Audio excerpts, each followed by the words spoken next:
Happy anniversary. എനിക്ക് video ചെയ്യാൻ ഭയങ്കര ചമ്മല്. അതായത് എൻ്റെ അടുത്ത് പൊന്നു വിളിച്ചിട്ടൊരു വീഡിയോ കൊടുക്കണമെന്ന് പറഞ്ഞപ്പോഴേ, എടാ നിനക്ക് ഞാൻ എന്ത് വീഡിയോ തരാനാടാ?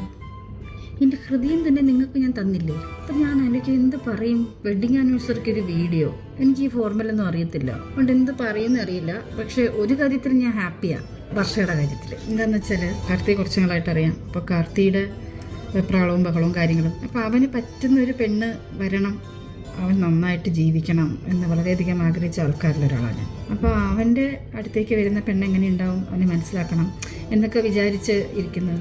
അപ്പോൾ വന്നപ്പം വളരെ എന്താ പറയുക, വളരെ കൊച്ചുകുട്ടിയാണ് വന്നത്. അപ്പോൾ അവർക്ക് മെച്യൂരിറ്റി ഉണ്ടാവുമോ എന്താണ്? ഇപ്പോൾ കല്യാണം കഴിച്ച് വന്നപ്പോൾ അവനേക്കാളും മെച്യൂരിറ്റി ആക്കാം. അപ്പോൾ അത് ഭയങ്കര സന്തോഷമായി. അവനെ മനസ്സിലാക്കുന്ന ഒരു പെണ്ണ് ലൈഫിലേക്ക് വന്നു, അവർ ഹാപ്പി ആയിട്ടിരിക്കുന്നു. നേരിട്ട് കാണുകയാണല്ലോ, കാണുമ്പോൾ ഭയങ്കര സന്തോഷത്തോടെ ഹാപ്പി ആയിട്ടിരിക്കുക, സന്തോഷമായിട്ടിരിക്കുക. ഇതേപോലെ വളരെ കണ്ണ് കിട്ടാതിരിക്കട്ടെ രണ്ടുപേർക്കും. I love you. ഒരുപാട് സന്തോഷം. ഒരു വർഷമായല്ലേ, ഇത് പെട്ടെന്ന്. ഇന്നാൾ ഞാൻ ആ മഞ്ഞ സാരിയൊക്കെ കൊടുത്ത് വന്ന പോലൊരു ഓർമ്മ. ഒരു വർഷമായി. അപ്പോൾ വർഷങ്ങൾ ഇങ്ങനെ കടന്നു പോകും. അതുപോലെ ആ കടന്നു പോകുന്നതനുസരിച്ച് നിങ്ങളുടെ ബന്ധം സ്ട്രോങ് ആവട്ടെ, അടിച്ചു പൊളിക്കുക. അപ്പോൾ happy wedding anniversary. Love you ബോ.